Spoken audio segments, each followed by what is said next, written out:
ಒಬ್ಬ ಒಳ್ಳೆ ಲೀಡರ್ ಬೇಕು ಅಂದ್ರೆ ನಾವ್ ಯಾರನ್ನ ಆಯ್ಕೆ ಮಾಡ್ತೀವಿ? ಆ ಕೆಲ್ಸಕ್ಕೆ ಯಾರು ಬೆಸ್ಟ್ ಅಂತ ನೋಡ್ತೀವಿ ಅಲ್ವಾ? ಅರ್ಹತೆ, ಬದ್ಧತೆ ಇರೋರನ್ನ. ರೂಲ್ ಬುಕ್ ಹೇಳೋದು ಅದನ್ನೇ. ಆದ್ರೆ ಆ ರೂಲ್ಸ್ ಎಲ್ಲ ರಿಯಾಲಿಟಿಗೆ ಬಂದಾಗ ಏನಾಗುತ್ತೆ? ಆಯ್ಕೆ ಅನ್ನೋದು ಕೇವಲ ಅರ್ಹತೆ ಬಗ್ಗೆ ಆಗಿರದೆ ಅಧಿಕಾರ, ರಾಜಕೀಯ ಮತ್ತು ನಿಷ್ಠೆಯ ಆಟ ಆದಾಗ. ಇವತ್ತು ನಾವು ಶಿಕ್ಷಕರ ವೃತ್ತಿಯಲ್ಲಿ ನಾಯಕತ್ವದ ಆಯ್ಕೆಯನ್ನು ಸಂಕೀರ್ಣ ಜಗತ್ತನ್ನ ನೋಡೋಣ. ಇದು ಕಾಗದದ ಮೇಲೆ ನೋಡಿದ್ರೆ ಒಂದು ಕ್ಲಿಯರ್ ಆದ ಬ್ಲೂ ಪ್ರಿಂಟ್ ತರ ಕಾಣುತ್ತೆ, ಆದರೆ ಆಚರಣೆಯಲ್ಲಿ ಇದೊಂದು ಸ್ಟ್ರಾಟಜಿಕ್ ರಣರಂಗವೇ ಸರಿ. ಹಾಗಾದ್ರೆ ಇಂಥ ಪರಿಸ್ಥಿತಿಯಲ್ಲಿ ಒಬ್ಬ ನಾಯಕನಿಗೆ ಇರಬೇಕಾದ ನಿಜವಾದ ಗುಣಗಳಾದ್ರೂ ಏನು?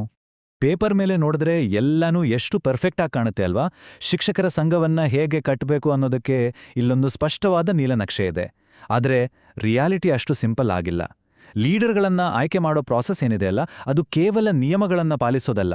ಅದು ಆಸೆಗಳು, ನಿಷ್ಠೆಗಳು ಮತ್ತು ರಾಜಕೀಯ ಎಲ್ಲವೂ ಒಂದುಕೊಂಡು ಡಿಕ್ಕಿ ಹೊಡೆಯುವ ಒಂದು ಕಾಂಪ್ಲೆಕ್ಸ್ ಜಾಗ. ಹೌದು, ಇದು ಕೇವಲ ಒಂದು ನಕ್ಷೆ ಅಲ್ಲ, ಇದೊಂದು ರಣರಂಗ.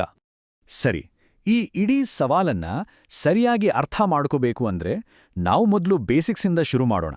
ಸಂಘದ ಸ್ವಂತ ಬೈಲಾಗ್ಗಳಲ್ಲಿ ಹೇಳಿರುವ ಅಧಿಕೃತ ರಚನೆ ಅಂದ್ರೆ ಆ ನೀಲನಕ್ಷೆ ಹೇಗಿದೆ ಅಂತ ನೋಡೋಣ ಬನ್ನಿ. ನೋಡಿ, ಈ ಸಂಘಟನೆಗೆ ಒಂದು ಕ್ಲಿಯರ್ ಆದ ಸ್ಟ್ರಕ್ಚರ್ ಇದೆ, ಒಂದು ಹೈರಾರ್ಕಿ. ಇದು ರಾಜ್ಯ ಮಟ್ಟದಿಂದ ಶುರುವಾಗಿ ಜಿಲ್ಲೆಗಳ ಮೂಲಕ ತಾಲೂಕು ಮಟ್ಟದವರೆಗೂ ಹರಡ್ಕೊಂಡಿದೆ. ಪ್ರತಿಯೊಂದು ಹಂತದಲ್ಲೂ ಸದಸ್ಯರನ್ನ ಪ್ರತಿನಿಧಿಸೋಕೆ ಅಧ್ಯಕ್ಷರು, ಉಪಾಧ್ಯಕ್ಷರು, ಕಾರ್ಯದರ್ಶಿಗಳಂಥ ಒಂದು ಲೀಡರ್ಸ್ ಟೀಮ್ ಇರುತ್ತೆ. ಹಾಗಾದ್ರೆ ಈ ನಾಯಕರ ಕೆಲಸವಾದ್ರೂ ಏನು? ಬೈಲಾಗಳಲ್ಲಿ ಇದರ ಬಗ್ಗೆ ಸ್ಪಷ್ಟವಾಗಿ ಹೇಳಿದ್ದಾರೆ. ಸಂಘದ ದುಡ್ಡನ್ನ ಮ್ಯಾನೇಜ್ ಮಾಡೋದ್ರಿಂದ ಹಿಡಿದು ಕಾರ್ಯಕ್ರಮಗಳನ್ನು ಆಯೋಜಿಸುವವರೆಗೂ ಎಲ್ಲವೂ ಅವರ ಜವಾಬ್ದಾರಿ. ಆದರೆ ಇವೆಲ್ಲದರ ಹಿಂದಿರೋ ಮುಖ್ಯ ಉದ್ದೇಶ ಒಂದೇ: ಸದಸ್ಯರಾಗಿರುವ ಶಿಕ್ಷಕರ ಕಲ್ಯಾಣ ಮತ್ತು ಅವರ ಹಕ್ಕುಗಳಿಗಾಗಿ ಹೋರಾಡೋದು. ಸರಿ, ಇಲ್ಲಿಯವರೆಗೂ ನಾವು ನೋಡಿದ್ದು ಕಾಗದದ ಮೇಲಿರೋ ನಿಯಮಗಳನ್ನ, ಆಫಿಷಿಯಲ್ ಆಟದ ಮೈದಾನವನ್ನ.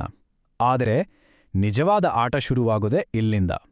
ಆ ಬ್ಲೂ ಪ್ರಿಂಟ್ನಿಂದ ಹೊರಬಂದು ಶಿಕ್ಷಣ ಮತ್ತು ರಾಜಕೀಯ ಒಂದರೊಳಗೊಂದು ಹೇಗೆ ಬೆರೆತೋಗಿವೆನೋ ರಿಯಲ್ ವರ್ಲ್ಡ್ಗೆ ಕಾಲಿಡೋಣ. ಇದು ಒಂದು ಬಹಳ ಮುಖ್ಯವಾದ ಪ್ರಶ್ನೆಯನ್ನ ಹುಟ್ಟುಹಾಕುತ್ತೆ. ನಿಯಮಗಳೆಲ್ಲ ಇಷ್ಟು ಕ್ಲಿಯರ್ ಆಗಿರ್ಬೇಕಾದ್ರೆ ಅದನ್ನ ಫಾಲೋ ಮಾಡದೆ ಸಾಕ ಒಬ್ಬ ಒಳ್ಳೆ ಲೀಡರ್ ಆಗೋಕೆ? ಉತ್ತರ ಏನಪ್ಪಾ ಅಂದ್ರೆ ಇದು ಕಥೆಯ ಕೇವಲ ಅರ್ಧ ಭಾಗ ಅಷ್ಟೆ. ಇಲ್ಲಿ ಒಂದು ಇಂಟ್ರೆಸ್ಟಿಂಗ್ ವಿಷಯ ಇದೆ ನೋಡಿ. ಭಾರತದಲ್ಲಿ ಒಬ್ಬ ಟೀಚರ್ ಸರ್ಕಾರಿ ನೌಕರನೂ ಆಗಿರ್ಬೋದು, ಅದೇ ಸಮಯದಲ್ಲಿ ಎಲೆಕ್ಷನ್ನಲ್ಲಿ ಗೆದ್ದು ಶಾಸಕನೂ ಆಗ್ಬೋದು. ಯೋಚಿಸಿ ಈ ಡ್ಯುಯಲ್ ರೋಲ್ ಬಗ್ಗೆ. ಕ್ಲಾಸ್ ರೂಮ್ ಮತ್ತು ವಿಧಾನಸಭಾ ಎರಡನ್ನೂ ನಿಭಾಯಿಸೋ ಈ ಸಾಧ್ಯತೆ ಶಿಕ್ಷಕರ ಸಂಘಟನೆಗಳ ಇಡೀ ಆಟದ ನಿಯಮಗಳನ್ನೇ ಬದಲಾಯಿಸ್ಬಿಡುತ್ತೆ. ಮತ್ತಿದು ಸುಮ್ಮನೆ ಒಂದು ಥಿಯರಿ ಅಲ್ಲ.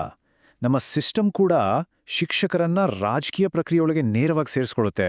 ಎಲೆಕ್ಷನ್ಗಳನ್ನ ನಡೆಸೋ ಜವಾಬ್ದಾರಿಯನ್ನು ಅವರು ಕೊಡೋದು ತುಂಬಾನೇ ಕಾಮನ್. ಇದರಿಂದ ಅವರ ಪ್ರೊಫೆಷನಲ್ ಕೆಲಸಕ್ಕೂ ರಾಜಕೀಯಕ್ಕೂ ನಡುವೆ ಇರೋ ಗೆರೆ ಇನ್ನಷ್ಟು ಮಸುಕಾಗುತ್ತೆ. ಇಷ್ಟೆಲ್ಲ ರಾಜಕೀಯ ಕನೆಕ್ಷನ್ ಇಟ್ಕೊಂಡು ಈ ಟೀಚರ್ಸ್ ಯೂನಿಯನ್ಗಳು ತಮ್ಮ ಪವರ್ನ ಹೇಗ್ ಬಳಸ್ತವೆ? ತಮ್ಮ ಧ್ವನಿ ಎಲ್ರಿಗೂ ಕೇಳಿಸ್ಬೇಕು ಅಂತ ಅವರು ಕೆಲವು ಪವರ್ಫುಲ್ ತಂತ್ರಗಳನ್ನ ರೂಪಿಸ್ಕೊಂಡಿದ್ದಾರೆ. ರಿಸರ್ಚ್ ಪ್ರಕಾರ ಇವರು ಬಳಸೋದು ಪ್ರಮುಖವಾಗಿ 5 ತಂತ್ರಗಳನ್ನ. 1. ಅಸೆಂಬ್ಲಿಯಲ್ಲಿ ತಮ್ಮದೇ ಆದ ಪ್ರತಿನಿಧಿಗಳನ್ನ ಇಟ್ಕೊಳ್ಳೋದು. 2. ಎಲೆಕ್ಷನ್ ಟೈಮ್ನಲ್ಲಿ ತಮ್ಮ ವೋಟ್ ಬ್ಯಾಂಕ್ ಪವರ್ ತೋರಿಸೋದು. 3. ಎಲ್ಲರಿಗೂ ಗೊತ್ತಿರೋ ಅಸ್ತ್ರ ಸ್ಟ್ರೈಕ್ ಮಾಡೋದು. 4.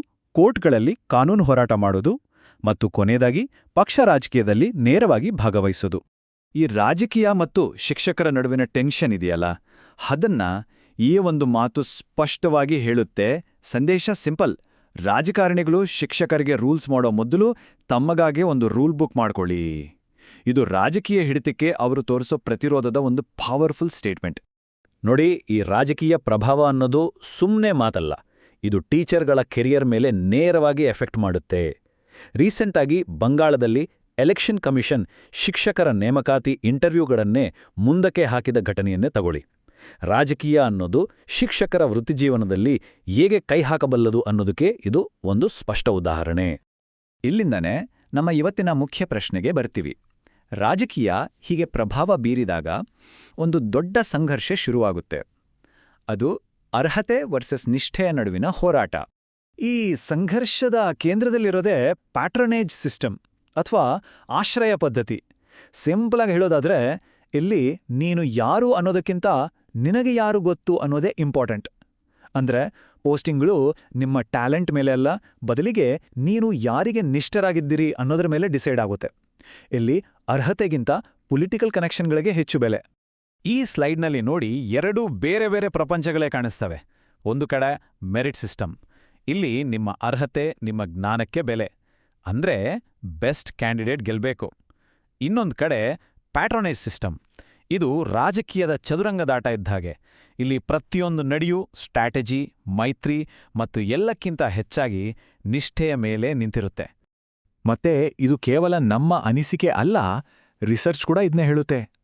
ಸಂಘದ ನಾಯಕರು ತಮ್ಮ ಪ್ರಭಾವ ಬಳಸಿ ಕೆಲವೊಮ್ಮೆ ಅರ್ಹತೆಯನ್ನ ಸಂಪೂರ್ಣವಾಗಿ ಬದಿಗಿಟ್ಟು ತಮಗೆ ನಿಷ್ಠರಾಗಿರುವರನ್ನೇ ಪ್ರಮುಖ ಹುದ್ದೆಗಳಲ್ಲಿ ಕೂರಿಸ್ತಾರೆ ಅಂತ ಅಧ್ಯಯನಗಳು ತೋರಿಸಿವೆ. ಹಾಗಾದ್ರೆ ಕೊನೆಗೆ ನಾವು ಏನ್ ಹೇಳ್ಬೋದು? ಒಬ್ಬ ಶಿಕ್ಷಕ ನಾಯಕನ ಪಾತ್ರ ಏನು? ಅವರು ತಮ್ಮ ವೃತ್ತಿಯನ್ನ ಕಾಪಾಡಬೇಕಾ ಅಥವಾ ರಾಜಕೀಯ ಆಟ ಆಡಬೇಕಾ? ಸತ್ಯ ಏನಪ್ಪಾ ಅಂದ್ರೆ ಅವರು ಎರಡನ್ನೂ ಮಾಡಬೇಕಾಗತ್ತೆ. ಈ ನಾಯಕರು ನಿಜಕ್ಕೂ ಒಂದು ಸರ್ಕಸ್ ಮಾಡಬೇಕು, ಹಗ್ಗದ ಮೇಲೆ ನಡಿಗೆ. ಒಂದ್ ಕಡೆ ಸಂಘದ ನಿಯಮಗಳನ್ನು ಪಾಲಿಸಿ ಸದಸ್ಯರ ಹಿತ ಕಾಪಾಡಬೇಕು, ಇನ್ನೊಂದು ಕಡೆ ರಾಜಕೀಯದ ಜಟಿಲ ದಾರಿಯಲ್ಲಿ ನುಗ್ಗಿ ಶಿಕ್ಷಕರ ಹಿತಾಸಕ್ತಿಗಳನ್ನು ರಕ್ಷಿಸಬೇಕು.